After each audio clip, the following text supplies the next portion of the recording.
pozdravljeni na tradicionalni proslavi ob kulturnem prazniku v Sluševcih. Leto 2018 zaznamuje veliko obletnic. 90-letnica rojstva Toneta Pavčka, 100-letnica boja za severno-slovensko mejo, 140-letnica rojstva Otona Župančiča, 260-letnica rojstva Valentina Vodnika in številne druge. Med bolj pomembnimi dogodki letos pa sta 100-letnica smrti našega največjega pisatelja Ivana Cankarja in 100-letnica konca Prve svetovne vojne, o čemer bo tudi tekla beseda današnje proslave. Program nam bo letos popestrila vokalna skupina Tisa kulturnega društva Simon Gregorčič Velika nedelja ter pevka ljudskih pesmi za Sluševec. Vokalna skupina Tisa nam je že zapela slovensko himno, sedaj pa jim prisluhnimo še s pesmijo Slovenija, od kod lepote tvoje.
Ki bi si lahko predstavljal, da bo drobni deček, ki se je kot 8. otrok maja leta 1876 rodil v revni Pivkovi Neži, poročeni Cankar, postal največji slovenski pisatelj.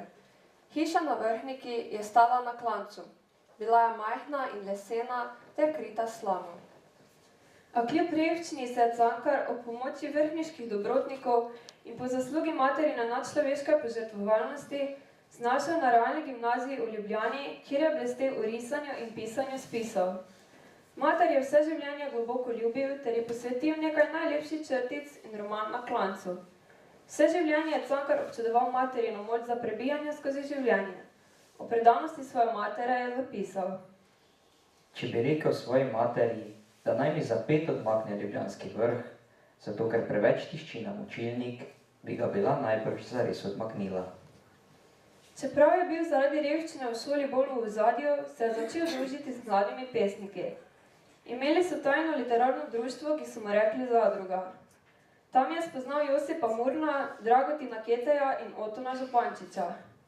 Pisali so pesmi in na skrivnih sestankih brali in drug drugega kritizirali.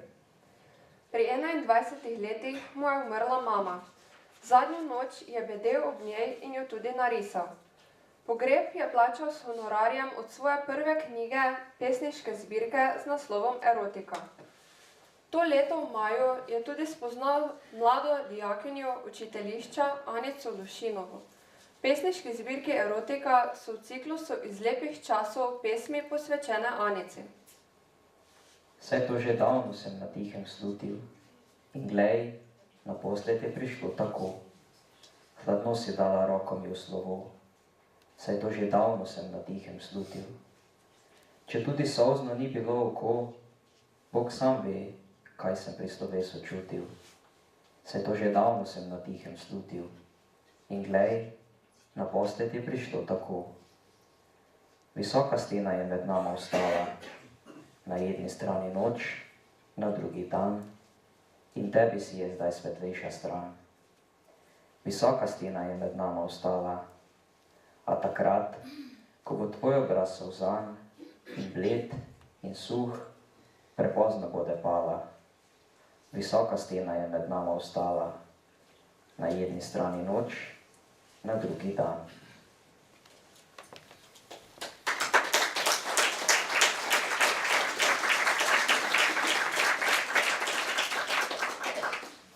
Ivan Cankar je svoja protivojna stališča izražal že pred začetkom vojne in sicer s predavanjem Slovenci in Jugoslovani, ki ga je imel 12. aprila 1913 v mestnem domu v Ljubljani. Izrazil je vero v Zvezno republiko Jugoslovansko, v katero bi se združili Slovenci, Hrvati, Srbi in Bolgari, vendar se hkrati tudi zavzel za ohranitev slovenskega jezika in kulture. Zaradi te jugoslovanske ideje si je prislužil policijsko ovadbo. Prva svetovna vojna ni bila presenečenje, saj so nasprotja med državami že dolgo časa naraščala. Nemčija in Velika Britanija sta bili tekmici na morju. Francija se je želela maščevati Nemčiji za poraz v francosko-pruski vojni, Nemčija pa je težila k osamitvi Francije. Srbija in Avstro-Ogrska sta bili tekmici na Balkanu. Rusija je podpirala težnje Srbov po osamosvojitvi južnih Slovanov. Nove, močne države so zahtevale drugačno ozemeljsko delitev sveta. Vsa nasprotja je sprožil atentat v Sarajevu. Član Mlade Bosne, Gavrilo Princip, je 28. junija 1914 v Sarajevu ustrelil avstrijskega prestolonaslednika Franca Ferdinanda. Ker je Mlada Bosna dobivala izčrpno podporo iz Srbije, so Avstrijci Srbiji izročili ultimat. Srbija naj bi ustavila vse protiavstrijske aktivnosti, organiziranje atentata pa bi naj v Srbiji raziskovali avstrijski pravosodni in policijski organi, kar bi pomenilo poseg v suverene pravice države. Avstro-Ogrska je bila po nasvetih Nemčije do Srbije nepopustljiva in je zahtevala brezpogojno izpolnitev zahtev iz ultimata, čeprav je srbska politika predlagala mednarodno reševanje spora. Ker Srbija ultimata ni v celoti izpolnila, je 28. julija 1914 Avstro-Ogrska napovedala vojno, ki je nato zajela ves svet. Cankar je od sredine novembra do božiča leta 1915 v Judemurgu na avstrijskem Štajerskem preizkusil vojaško skupino. Po zapisih Frana Milčinskega je Cankar kršil vojno disciplino na različne načine. Bajoneta se menda ni hotel niti dotakniti, ignoriral je vsa vojaška povelja in med vojaškim urjenjem ostal v sobi s konjakom in Goethejem v roki. Na oder vabimo pevke ljudskih pesmi iz Osluševec, ki nam bodo zapele dve vojaški pesmi. Ura bije, vedno gre, čas mladenčev bliža se, da svoj rojstni kraj zapustiti zdaj. Bog ve, a še vidimo se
cesti pride mlad vojak, je zlatom ves obciran. Ko pride tja do vrteca, za pošeljček je prosil. Ko pride tja do vrteca, za pošeljček je prosil. Že 7 let minulo je, odkar sem pošelj zdala. Ko je moj ljubi na vojsko šel, ne vem, je živ ali mrtev.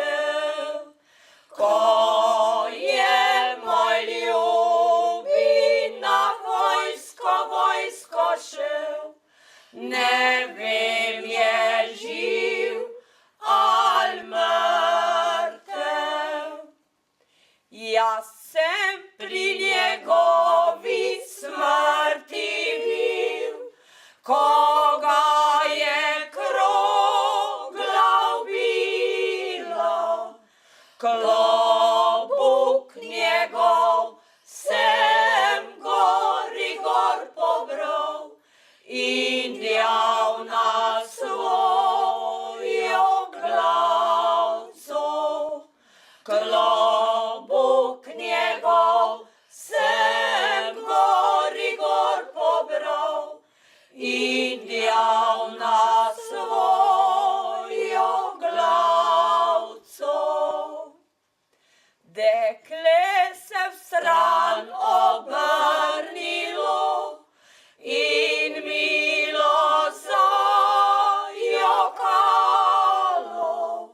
Sem 7 let ga čakala, bom 7 let žalovala. Sem 7 let ga čakala, bom 7 let žalovala. O, hvala tebi, deklica, da si tam zvesta bila. Do zdaj si bila moja ljubica, od zdaj boš žena moja. Do zdaj si bila moja ljubica, od zdaj boš žena moja.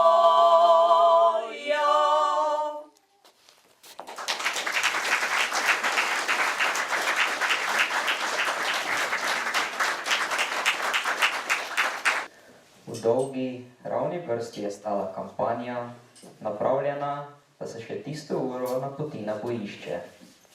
Stali so tam, kakor od kamp. Nobeno oko ni trenilo. Sloka telesa so bila narahlo opognjena pod bremenom težkih nahrbtnikov. Nikoli poprej nisem videl na enem samem tesnem kraju toliko mlade lepote. Vsi obrazi so bili še zelo mladostni, skoraj otroški, in vsi so bili sveži, kakor v rosi in zari umiti. Tudi v očeh je bila svetla rosa. Gledale so, kakor iz daljnih krajev, iz lepih sanj. Vse pa so bile nepravično odprte v gospoda Stotnika, ki je s počasnim, malobližnim korakom stopal pred nemo vrsto gori in doli. Prva svetovna vojna je Slovence prizadela kot posameznike in kot narod. Množično so umirali na frontah, pa tudi v zaledju, izgnanstvu in internaciji. Pomanjkanje, lakota, nalezljive bolezni, mobilizacijski pozivi in obvestila o smrti so bili vojni del vsakdanjika. Stotnik je šel mimo drugega in se ni ozrl nanj. Stopil je do tretjega in si ga ogledal natanko. Ta je bil pač vesel, zgovoren in glasen mladič, slovit pevec in ljubljenec deklet. Imel je zdrav, okrogel obraz. Ob drobnih ušesih se je vilo par svetlo pšeničnih kodrov, sinje oči so na glas prepevale, temno rdeče ustnice so se vrtele v prijetnem nasmehju. Ali imaš nevesto doma? Je vprašal Stotnik. Imam jo, gospod Stotnik. Še glasneje so prepevale sinje oči, v svetlo daljavo je segala pesem. Stotnik je vzdignil palico, praporščak je pisal in pesem je ugasnila v sinjih očeh. Čez del slovenskega ozemlja je potekala fronta, ki je za seboj pustila opustošenje. Nekaj 10 000 slovenskih vojakov je padlo za državo, ki jim je bila slaba mačeha, vendar so obranili, ker so vsaj na soški fronti s tem branili tudi slovensko ozemlje.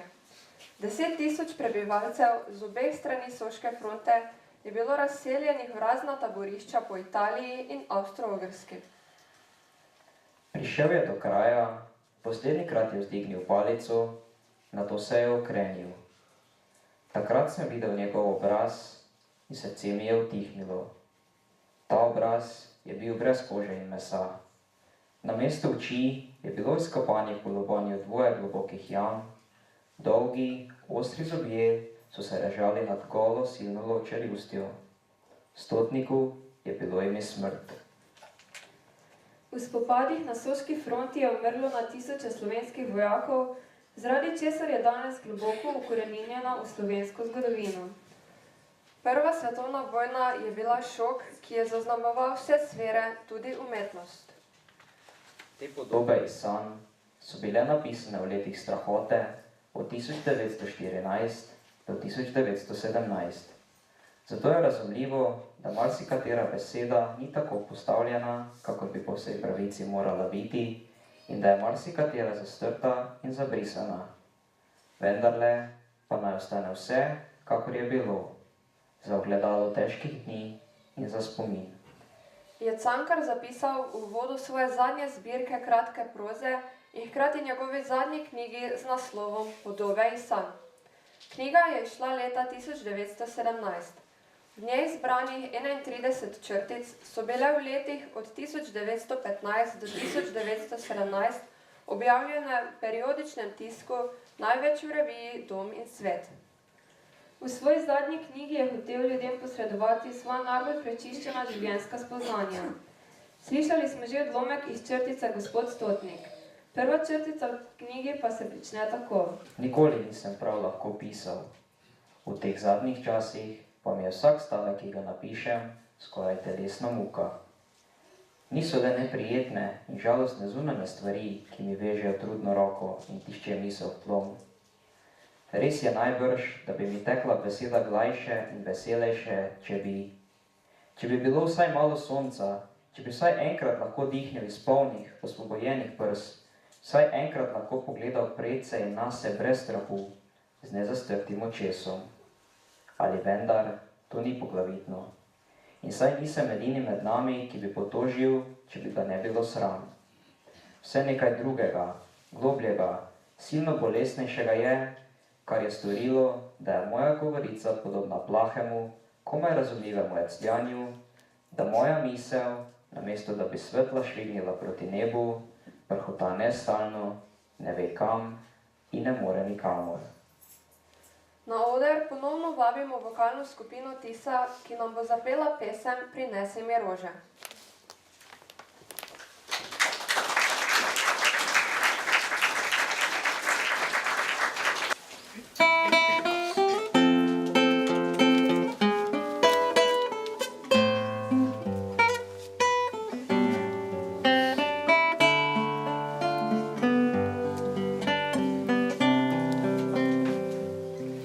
Prinesi mi rože, ki divje cvetijo.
Cankar je svoje poslednje domovanje našel na Kongresnem trgu 5 v Ljubljani, kjer je proti koncu oktobra 1918 padel po stopnicah in se hudo poškodoval.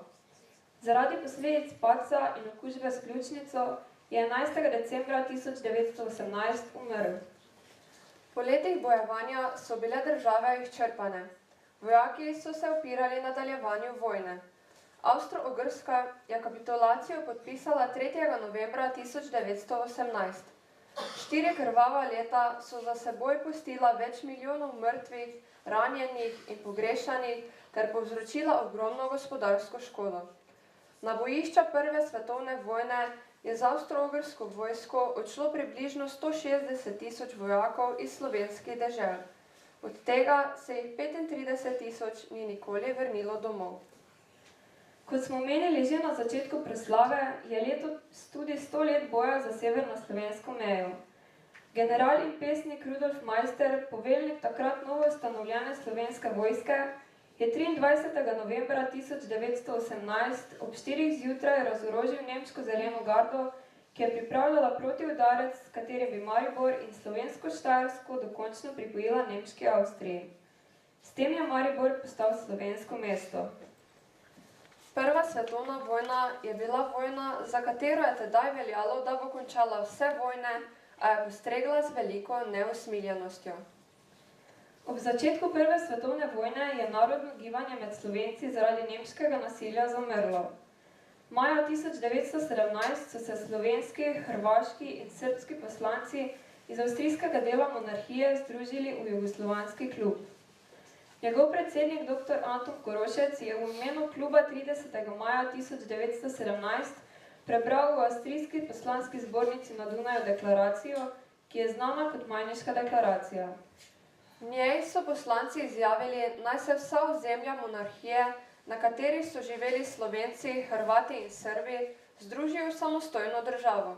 Majniška deklaracija je proti koncu leta 1917 zelo spodbudila narodno gibanje. Posamezniki, velik del slovenske duhovščine, okraji, gospodarske organizacije in društva so Majniško deklaracijo podprli. Največ zaslug so imele žene in dekleta, saj so bili možje večinoma v vojski. Proslavo smo tako pripeljali skoraj do konca. Za konec pa prisluhnimo še odlomku iz Cankarjevega kurenta in nato Diani s pesmijo Lunca.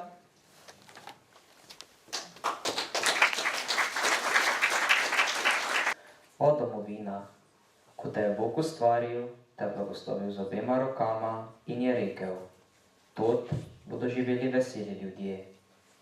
Skopo je meril lepoto, ko je trosil po zemlji od vzhoda do zahoda, šel je mimo silnih pokrajin, pa se ni ozrl nanje. Puste ležet tam, strme proti nebu slepimi očmi in prosi o milosti. Nazadnje mu je ostalo polno prgišče lepote. Razsul jo je na vse 4 strani, od Štajerskih goric do strme Tržaške obale, ter od Triglava do Gorjancev in je rekel, veseli ljudje bodo živeli tod, pesem bo njih jezik in njih pesem bo vriskanje. Kakor je rekel, tako se je zgodilo. Božja setev je pognala kal in je rodila. Vzrasla so nebesa pod Triglavom. Oko, ki jih ogleda, ostrmi pred tem čudom Božjim. Srce ustrepeče od same sladkosti, zakaj gore in poljane oznanjajo, da je Bog ustvaril paradiž za domovino veselemu rodu, blagoslovljenemu pred vsemi drugimi. Vse, kakor je rekel, se je zgodilo. Bogatejši so pač drugi jeziki.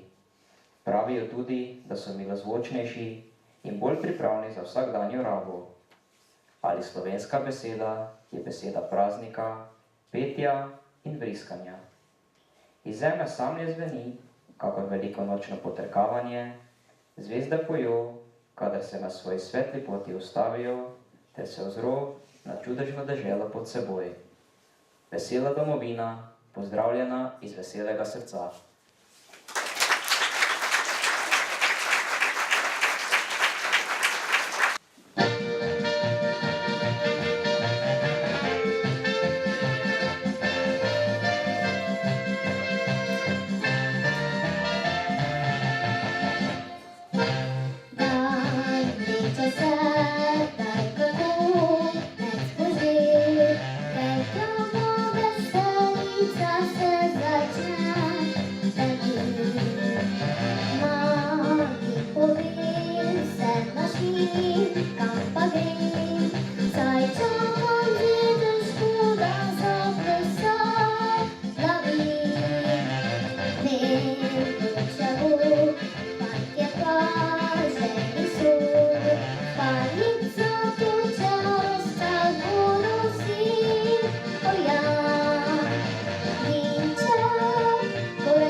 Na koncu bi se še zahvalili vsem nastopajočim, da ste nam popestrili današnji dan. Hvala vokalni skupini Tisa, kulturnega društva Simon Gregorčič Velika nedelja, pevkam ljudskih pesmi iz Usluševec ter Dijani. Vse obiskovalce pa vabimo, da si pred odrom ogledate priložnostno razstavo muzejskih eksponatov iz Prve svetovne vojne avtorja gospoda Marjana Horvata. Istočasno pa vse člane in vaščane iz Usluševec vabimo na redni letni občni zbor, ki bo v petek 16. februarja s pričetkom ob 18. uri.